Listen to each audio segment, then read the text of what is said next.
expressed on the following program are those of the host and not necessarily those of staff, management, or ownership. Phoenix, Arizona, Brother Mike back on the radio, ready to go again. Welcome to Filthy Fridays. In this program, you're going to hear the truth, the whole truth, and nothing but the truth, and we don't care who likes it. But on Fridays, we just keep it in the family. Keeping it in the family on Fridays because some of the stuff's too filthy to be spread around. Please do not call anybody and tell them the radio program's on. Thank you. I'll make my normal announcements, but don't make that call today. Just between you and I. I've been on the radio for 13 years in Maricopa County. I've got thousands of listeners, regular listeners to the program. Thank you for your calls and your emails. Thank you for all your donations. But on Fridays, we like to kind of keep this stuff in-house. This is Brother Mike. I'm the professional counselor. As you know, many of you have been in to see me at the House of Healing in Central Phoenix. We are on 11th Street. We're just south of Indian School Road and west of the 51 freeway, down by the VA hospital, right in the center in the heart of Maricopa County, Arizona. If you go to the website, you'll see our services, Wednesday, Thursday, and Friday night, teaching, healing, and deliverance at every service. On the website, you can join us on our Facebook page, our YouTube teaching channel. You can sign up for a free seminar in April. And you can send us another donation using the PayPal button. Thank you very much. And you can send me an email at mike@hardcorechristianity.com if you need a receipt for your 2015 donations. I'd be happy to send you one. Remember, the radio program's always available 24/7 on soundcloud.com/hardcore-christianity 24/7. Today's Bible study, Pennsylvania porn. This is an election cycle. Unfortunately, every 4 years we go through this, and the devil parades around in front of us the most staggering, pathological liars you could ever dream of running into. You can't even believe how crooked these people are. And in the exact same way that I am a counselor to the Christian community in Arizona, and I see Christianity from the inside out, not from the outside in, and I hear and see all the skullduggery and the sin and the wickedness that goes on in the church, in that same fashion, in that exact same way, politics is exactly like it, and worse. Politics is like the church or worse. It's got a horrible, ugly underbelly. Let me give you a quick example. Let's go to Pennsylvania today. Did you see this article in the paper last week? The Pennsylvania Capitol is gripped by a widening scandal over the exchange of emails containing pornography by former members of the Attorney General's office.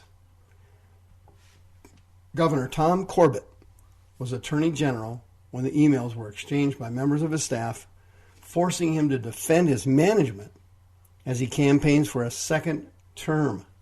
Pennsylvania State Supreme Court Chief Justice demanded information on whether any judges were part of the exchanges. Last week, Attorney General Kathleen Kane's office identified 8 ex-employees who sent or received hundreds of pornographic images or videos and emails that were discovered during Kane's review of the Jerry Sandusky child sex abuse case. You remember that, don't you? That rocked Penn State University. Apparently, this Sandusky was one of the coaches there at the university. He was a flagrant child abuser. He frequently had anal intercourse with children, grade school and junior high. It was an unbelievable scandal. And Joe Paterno, who never did any of it, but who didn't report it in a timely fashion or wasn't aggressive enough about it, got completely wiped out of the entire university. I mean, it was a huge scandal. Nobody has forgotten that. The article says, quote, 4 of the officials followed Corbett from the Attorney General's office into his gubernatorial administration. On Thursday, 2 of them resigned. Corbett said Friday that his review indicated that another of the 4 State Police Commissioner Frank Noonan did not open, originate, or forward or reply to any of the emails. So apparently there were a few people in his administration that didn't get involved in this demonic sexual perversion. Quote, the information we have indicates that he was not an active participant at all, Corbett's spokesman said. The emails of the fourth man, former agent Randy Feathers, whom Corbett appointed to the State Board of Probation and Parole, and the ex-employees who no longer work there for the state were expected to be released Friday. All 8 men worked under Corbett while he was the state's elected attorney general from 2005 to 2011. Corbett had requested details on the emails in question before determining if the 4 men employed in his administration should keep their jobs. Quote, on Thursday, Corbett disclosed the resignations of Environmental Protection Secretary Christopher Abruzzo and Glenn Parno, a top lawyer in the Department of Environmental Protection. Kane is a Democrat who took office last year. Corbett, a Republican, is in the closing weeks of an uphill re-election campaign against Democrat Tom Wolf. Looks like the Democrats are going to win that one. Quote, the heavily redacted emails revealed an evidence of comments that were sexually suggestive, mostly about photographs that were originally attached to the emails but were not included in the release material. Some of the more than 300 emails that the Attorney General's office says Noonan received bore sexually tinged subject lines such as, quote, bikini wax job, unquote. Other messages that were emailed, they made fun of people of Arab descent and homosexuals.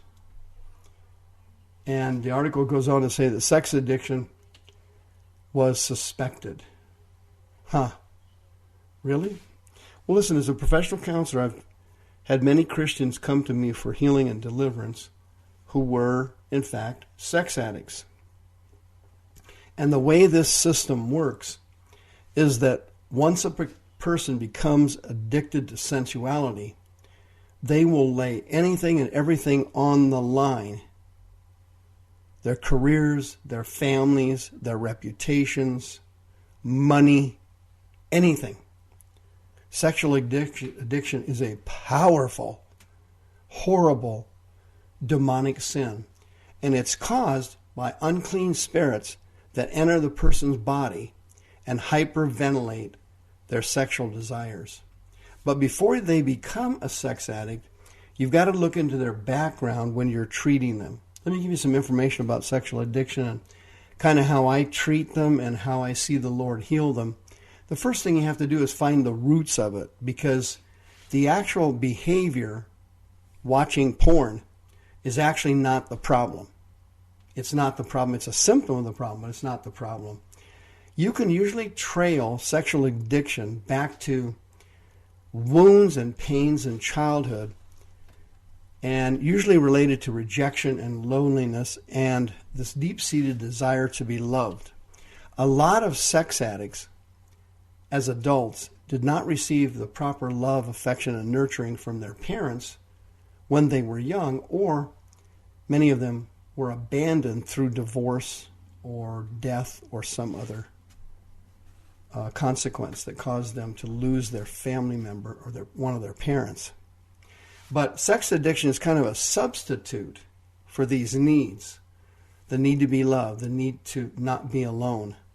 But unfortunately, it's a counterfeit way to meet this person's legitimate, real needs, which can only be met by the Spirit of the Lord. And it always fails to meet the person's needs. So what happens is the addiction gets stronger because the person needs more of it to reach the same level of gratification they needed before. It never lessens, it always accelerates.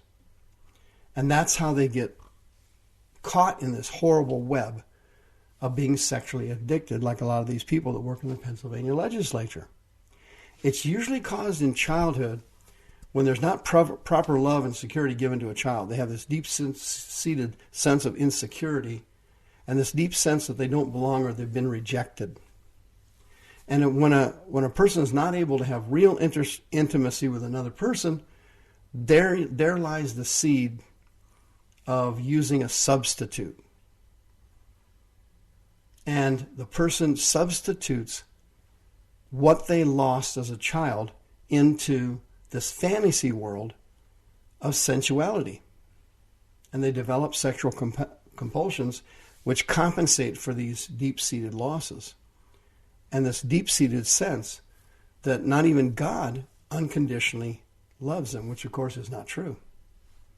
They use the sex, they use the porn as a way of escaping pain, and they use a fantasy world to remove it. Males are particularly prone to sexual addictions.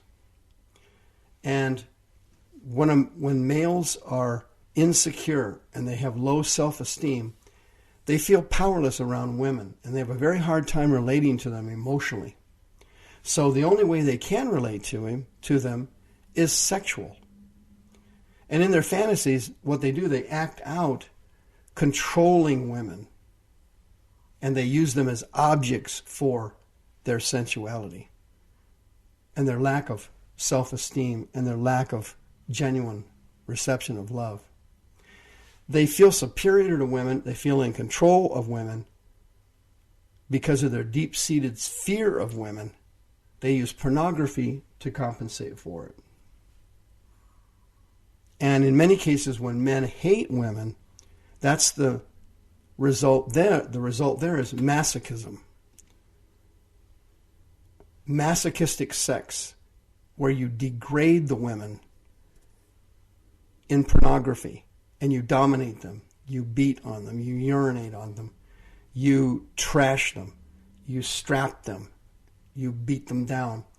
That's a vengeance deep-seated in the soul from the child when he had female abuse, either from mother or aunts or stepmom or something. If you have a sex addiction and you're a Christian, you're eligible for free counseling services at the House of Healing. Call me at 602-636-5800. God can and will heal you. I've seen it. Sex addicts healed dozens of times. You can be delivered of this, and you can be healed. Don't put it off anymore, because the longer you put it off, trust me, the worse the unclean spirits will make you. They will push you to do things you wish you'd have never done.